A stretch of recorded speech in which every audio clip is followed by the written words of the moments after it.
നമ്മളെല്ലാം പാടുന്നൊരു പാട്ടുണ്ട്, കരുതുന്നവൻ ഞാനല്ലയോ, കലങ്ങുന്നതെന്തിനു നീ കണ്ണുനീരിന്റെ താഴ്വരയിൽ കൈവിടുക. എന്റെ പ്രിയപ്പെട്ടവർ, ഈ പാട്ടിന്റെ ഒരു പശ്ചാത്തലം നമ്മൾ ശരിക്കും ഒന്ന് മനസ്സിലാക്കേണ്ടതാ. ഈ പാട്ട് എഴുതിയത് ജോസഫ് ഉപദേശി എന്ന് പറഞ്ഞൊരു ഉപദേശിയാണ്, ഒരു പാവപ്പെട്ട ഉപദേശി. ഉപദേശിയുടെ ജോലി എന്ന് പറയുന്നത് ഫുൾ ടൈം സുവിശേഷകനാണ്. അദ്ദേഹത്തിന് ഭാര്യയും 3 പെൺകുട്ടികളുമാണുള്ളത്. വാടക വീട്ടിലാണ്. തിരുവല്ല അപ്പുറം മഞ്ഞാടി എന്ന് പറഞ്ഞ സ്ഥലമുണ്ട്, അവിടെ അടുത്ത് പോകുന്ന വഴിക്കാണ്. അപ്പോ തിരുവല്ല എന്ന് പത്തനംതിട്ടയൊക്കെ പോകുന്ന വഴിക്ക് ഒരു സ്ഥലത്ത് പ്രിയപ്പെട്ടവരെ അദ്ദേഹം താമസിക്കുന്നു. അവിടെ വാടകയ്ക്കാണ് താമസിക്കുന്നത്. പല സ്ഥലങ്ങളിൽ വാടകയ്ക്ക് മാറി മാറി തെക്കൻ കേരളത്തിൽ താമസിച്ചുകൊണ്ടിരുന്നു. പ്രായപൂർത്തിയായ 3 പെൺകുട്ടികളുണ്ട്. അദ്ദേഹം രാവിലെ ബൈബിളും കർത്താവിനോടുള്ള സ്നേഹത്തെ പ്രതി ഹൃദയം അങ്ങോട്ട് ജ്വലിക്കുകയാണ്. അദ്ദേഹത്തിന് ജ്വലിക്കണം, സുവിശേഷം പറയാം. രാവിലെ എഴുന്നേൽക്കുമ്പോൾ സുവിശേഷം പറയണമെന്നാണ് ആഗ്രഹം. അതുകൊണ്ട് എന്ത് ചെയ്യും, ബൈബിൾ എടുത്തോട്ട് പോകും. ബൈബിൾ എടുത്തിട്ട് നേരെ ചില കവലകളിൽ ചെന്ന് നിന്ന്, അദ്ദേഹത്തിന്റെ പ്രത്യേകത കള്ളു ഷാപ്പിന് മുമ്പിൽ ചെന്ന് നിന്ന് പോലും സുവിശേഷം പറയും. ആളുകൾ ഓടിക്കും. കള്ളു ഷാപ്പിന്റെ മുമ്പിലൊക്കെ ചെന്ന് സുവിശേഷം പറയും. കള്ളു ഷാപ്പിന്റെ മുമ്പിൽ ചെന്ന് സുവിശേഷം പറയും. കവലകളിൽ നിന്ന് സുവിശേഷം പറയും. പ്രിയപ്പെട്ടവരെ, ചില ദിവസങ്ങളിൽ അദ്ദേഹം അങ്ങനെയല്ല ചെയ്യുന്നത്. ചില ദിവസങ്ങളിൽ അദ്ദേഹം എന്ത് ചെയ്യും, ഓരോ വീടുകൾ കയറി ഇറങ്ങും. വീടുകൾ കയറി ഇറങ്ങി ഓരോ വീട്ടിൽ ചെന്നിട്ട് ചോദിക്കും, അല്പസമയം വചനം പറഞ്ഞോട്ടെ. ഉവ്വ എന്ന് പറഞ്ഞാൽ അദ്ദേഹം കയറി ഇരിക്കാൻ പറഞ്ഞാൽ അകത്ത് കയറിയിരുന്ന് പറയും, അല്ലെങ്കിൽ മുറ്റത്ത് നിന്നുകൊണ്ട് അവരോട് വചനം പറയും. 10-15 മിനിറ്റ് പ്രസംഗിക്കും. എന്നിട്ട് അദ്ദേഹം അടുത്ത വീട്ടിലേക്ക് പോകും. ഇങ്ങനെ സുവിശേഷം നടത്തിയിട്ടുള്ള മനുഷ്യൻ ആരെങ്കിലും സ്നേഹബുദ്ധിയാ എന്തെങ്കിലും കൊടുത്താൽ, അരിയോ സാധനമോ പണമായിട്ടൊക്കെ, അദ്ദേഹം ആരോടൊന്നും പറയത്തില്ല. അദ്ദേഹം നിർബന്ധിച്ച് കയ്യിൽ വെച്ചു കൊടുത്താൽ അതുകൊണ്ടാണ് അദ്ദേഹം ഉപജീവനം നടത്തിക്കൊണ്ടിരുന്നത്. അങ്ങനെയുള്ളൊരു ഉപദേശിയായിരുന്നു ജോസഫ് ഉപദേശി. പ്രിയപ്പെട്ടവർ, അദ്ദേഹം തിരുവല്ലപ്പുറം താമസിക്കുകയാണ്. ഒരു വാടക വീട്ടിൽ താമസിക്കുന്നു. 5 മാസമായി. 5-ാം മാസമാണ് താമസിക്കുന്നത്. അപ്പോ 4 മാസമായിട്ട് അവിടെ താമസിക്കാൻ തുടങ്ങിയിട്ട് 4 മാസമേ ഉള്ളൂ. 4 മാസമായിട്ടും വാടക കൊടുത്തിട്ടില്ല, പട്ടിണിയാണ്. അപ്പൊ 5-ാം മാസമായപ്പോ അതിന്റെ ഓണർ വന്നിട്ട് പറഞ്ഞു, ഹൗസ് ഓണർ വന്നിട്ട് പറഞ്ഞു, അതെ എന്റെ ഉപദേശിയോട് എനിക്ക് സ്നേഹവും ആദരവും ബഹുമാനവുമാണ്, പക്ഷേ എനിക്കും ഒരുപാട് ബാധ്യതകളും പ്രാരാബ്ദമുണ്ട്. ഈ വാടകയൊന്ന് കിട്ടിയിട്ട് ഒരുപാട് കാര്യങ്ങൾ എന്റെ വീട്ടിൽ ചെയ്യാനുള്ളതാണ്. ദയവേ ഇത് ഉപദ്രവിക്കരുതെന്ന് പറഞ്ഞു. ഇത് ഉപദേശിക്ക് വലിയ സങ്കടമായി. ഉപദേശി പറഞ്ഞു, എനിക്ക് ഒരു 10-15 ദിവസം കൂടെ സമയം താ. അപ്പൊ 5 മാസം തികയും. 5 മാസത്തെ ഒന്നിച്ച് ഞാൻ വാടക തന്നോളാം. ഈ മനുഷ്യൻ ശക്തമായിട്ട് ദൈവസന്നിധിയിൽ ഈ ജോസഫ് ഉപദേശിയും കുടുംബവും തീക്ഷ്ണമായിട്ട് പ്രാർത്ഥിച്ചുകൊണ്ടിരുന്നു. ആ പറഞ്ഞ ഡേറ്റ് എത്തി. 5 മാസം തികയുന്ന ഡേറ്റ് എത്തി. കൃത്യമായ ഹൗസ് ഓണർ വന്നിട്ട് പൈസയ്ക്ക് വേണ്ടി കൈ നീട്ടി. 5 പൈസ കയ്യിലില്ല. 5 പൈസയിലെന്നല്ല, 2 ദിവസമായിട്ട് പച്ചവെള്ളം മാത്രം കുടിച്ചാണ് ജീവിക്കുന്നത്. പട്ടിണിയാണ് വീട്. 2 ദിവസമായിട്ട് പച്ചവെള്ളം മാത്രം കുടിച്ചാണ് ജീവിക്കുന്നത്. പട്ടിണിയാണ് വീട്. ഇതാണ് അവസ്ഥ. എന്ത് പറയാനാ, എന്ത് ചെയ്യാനാ അറിയത്തില്ല. ഈ മനുഷ്യൻ, ഈ ജോസഫ് ഉപദേശി കണ്ണുനീരോടെ വന്നിട്ട് പറഞ്ഞു, ഭാരപ്പെടണ്ട, നാളെ 2 മണിയാകുമ്പോൾ താങ്കൾ വന്ന് ഇതിന്റെ താക്കോല് ഞാൻ ഈ ഉത്തരത്തെ വെച്ചേക്കാം, എടുത്തു. ഞങ്ങൾ 2 മണിയാകുമ്പോൾ ഇവിടുന്ന് പൊക്കോളാം. ഉറപ്പായിട്ടും 5 മാസത്തെ കുടിശ്ശിക ഞാൻ എങ്ങനെയെങ്കിലും ഉണ്ടാക്കി തന്നോളാം.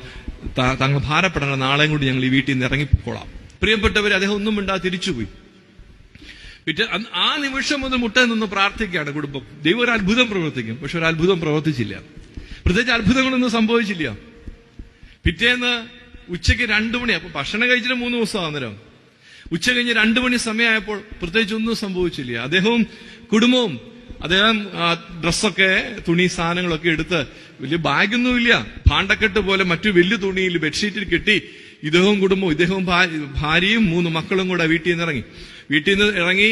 വളരെ സാവകാശം ഒരു 4 മണി സമയം കഴിഞ്ഞപ്പോ വളരെ പതുക്കെ മുറ്റത്ത് കുറെ നേരം ഇരുന്നു. അതിനുശേഷം കുറച്ച് താഴത്തെ മുറ്റത്തേക്ക് ഇറങ്ങിയിരുന്നു. അങ്ങനെ പതുക്കെ ഒരു 4 മണിയായപ്പോൾ ബസ് സ്റ്റോപ്പിൽ ചെന്നു.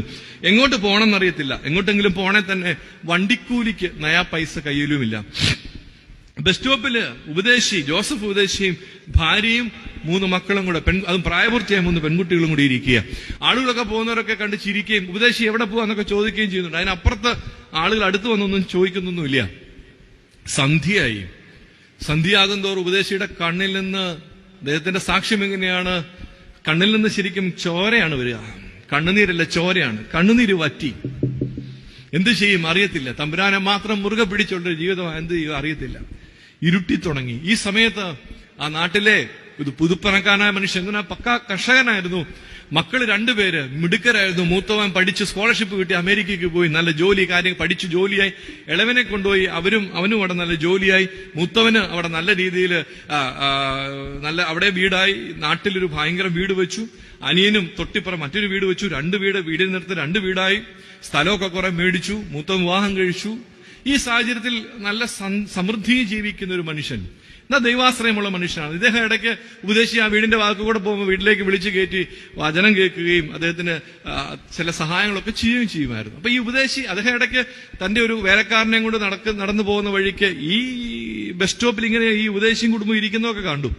പക്ഷെ ശ്രദ്ധിച്ചില്ല, അങ്ങ് പോയി. തിരിച്ച് സന്ധ്യയായപ്പോ വന്നപ്പോൾ അതേപടി ഇരിക്കുന്നത് കണ്ടപ്പോൾ അടുത്തേക്ക് എന്നിട്ട് ചോദിച്ചു, എന്താ പറ്റി ഉപദേശി, കാര്യം എന്താ ഇങ്ങനെ ഇരിക്കണേ?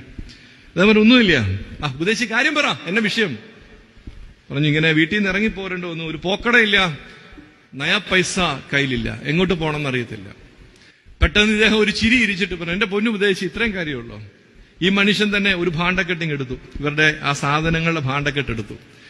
തന്റെ കൂടെയുള്ള വേലക്കാരനോട് എടാ ഒരു ഭാണ്ഡക്കെട്ടിങ് എടുക്കാൻ പറഞ്ഞു. അദ്ദേഹം അവന്റെ തലയിലോട്ട് 2 ഭാണ്ഡക്കെട്ട് എടുത്തു വെച്ചു. എന്നിട്ട് പറഞ്ഞു എന്റെ കൂടെ വരാൻ പറഞ്ഞു. ഉപദേശി വെച്ചു എങ്ങോട്ടാ? അപ്പം പറഞ്ഞു എന്റെ മൂത്തവൻ വീട് വെച്ചു, ഇളയവനും ഇതാ തൊട്ടപ്പുറം വലിയൊരു വീട് വെച്ചു. ഇളയവൻ വെച്ച വീട്ടിലാണ് ഞങ്ങൾ താമസിക്കുന്നത്. മൂത്തവൻ വലിയൊരു വീട് വെച്ചു, അതിനൊരു ഔട്ട് ഹൗസ് ഉണ്ട്. ഇന്നലെയും കൂടെ വൈകിട്ട് അമേരിക്കയിൽ നിന്ന് വിളിച്ചപ്പോൾ പറഞ്ഞൊരു കാര്യമാണ്, വീട്ടിൽ ആൾപെരുമാറ്റം ഇല്ലാതെ വെറുതെ കിടന്ന് വീട് പോവാണ്. ആ ഗസ്റ്റ് ഹൗസ് ഔട്ട് ഹൗസിലേക്ക് ആരെങ്കിലും ഒരു പാവപ്പെട്ട കുടുംബത്തെ താമസിച്ച് ഇത് വാടകയ്ക്ക് കൊടുക്കാനൊട്ട് താല്പര്യമില്ല. അതുകൊണ്ട് ആ ഔട്ട് ഹൗസിലേക്ക് ഏതെങ്കിലും ഒരു പാവപ്പെട്ടവരെ താമസിപ്പിച്ചിട്ട് അവരോട് വീടും പരിസരവും ഒന്ന് ഭംഗിയായിട്ട് ഇടാൻ പറ. വാടക ഒന്നും കിട്ടിയില്ലെങ്കിലും കുഴപ്പമില്ല. ഇന്നലെ വൈകിട്ടും കൂടെ മകൻ പറഞ്ഞ ഉപദേശിക്ക് വരാൻ പറഞ്ഞു. നേരെ കൂട്ടിക്കൊണ്ട് ഔട്ട് ഹൗസിൽ ചെന്നു. ഔട്ട് ഹൗസ് പറഞ്ഞിട്ട് പറഞ്ഞു വേണ്ട ഉപദേശി ഔട്ട് ഹൗസിലല്ല, ഉപദേശി വീട്ടിൽ തന്നെ താമസിക്കണമെന്ന് പറഞ്ഞ് ആ വലിയ വീട് ഉപദേശിക്കായിട്ട് തുറന്നിട്ട് കൊടുത്തു. അതിനുശേഷം ആ സാധനങ്ങളെല്ലാം അവിടെ തിരിച്ചു വെച്ചപ്പോൾ ഈ മനുഷ്യന് മനസ്സിലായി പാത്രങ്ങളേ ഉള്ളൂ, അരിയോ സാധനമൊന്നുമില്ല. അന്നേരം തന്റെ വീട്ടിൽ നിന്ന് കുറെ അധികം അരിയും സാധനം എടുത്തോണ്ട് വന്നു, അവർക്ക് കൊടുത്തു. പ്രിയപ്പെട്ടവരെ, അന്ന് രാത്രിയിൽ 3 ദിവസത്തിന് ശേഷം അരി വെച്ച് കഞ്ഞി വെച്ച് വയറ് നിറച്ച് കഞ്ഞി കുടിച്ച് സുരക്ഷിതമായ ഒരു വീട്ടില് ഉറങ്ങാൻ കിടക്കാണ്.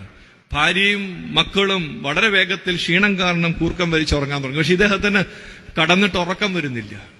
പാതിരാത്രി ചാടി എഴുന്നേറ്റു, ഒരു മെഴുകുതിരി കത്തിച്ചു വെച്ചിട്ട് ആ മെഴുകുതിരി വെളിച്ചത്തില് മുട്ടുകുത്തി നിന്നുകൊണ്ട് ആ മനുഷ്യൻ ചങ്ക് പൊട്ടി എഴുതിയ പ്രിയപ്പെട്ടവരെ വരികളാണ് നമ്മളിപ്പോ പാടിയത്. കരുതുന്നവൻ ഞാനല്ലയോ, കലങ്ങുന്നതെന്തിനു കണ്ണുനീരിന്റെ താഴ്വരയിൽ കൈവിടുക. നിന്റെ കണ്ണുനീരിനെ മറികടന്നു പോകാത്തൊരു ദൈവമുണ്ട്. നമ്മുടെയൊക്കെ ജീവിതത്തിൽ ചില പ്രത്യേക പോയിന്റ് ഉണ്ട്, ഒന്നും ചെയ്യാൻ സാധിക്കാത്ത ചില നിമിഷങ്ങളുണ്ട്. നമ്മളങ്ങ് സ്റ്റക്കായി പോകും. എന്ത് ചെയ്യണമെന്നറിയാതെ ഒന്നും ചെയ്യാൻ സാധിക്കാത്ത രീതിയിൽ ആയിപ്പോകുന്ന സമയമുണ്ട്. എന്ത് ചെയ്യണമെന്നറിയാതെ 2 കരവും ഉയർത്തി സ്വർഗത്തിലേക്ക് നോക്കിക്കൊണ്ട്, എന്റെ കർത്താവേ എന്നെ കൊണ്ട് കഴിയില്ലപ്പാ, 1 ഇഞ്ച് മുമ്പോട്ട് പോകാൻ പ്രാപ്തിയില്ലപ്പാ, എനിക്ക് നീ ഉള്ളപ്പാ എന്ന് പറഞ്ഞ് നിന്നു പോകുന്ന ചില നിമിഷങ്ങളുണ്ട് ജീവിതത്തിൽ. പ്രിയപ്പെട്ടവരെ, എല്ലാം അവസാനിച്ചു എന്ന് ലോകം വിധി എഴുതുമ്പോൾ ദൈവം പ്രവർത്തിച്ചു തുടങ്ങും.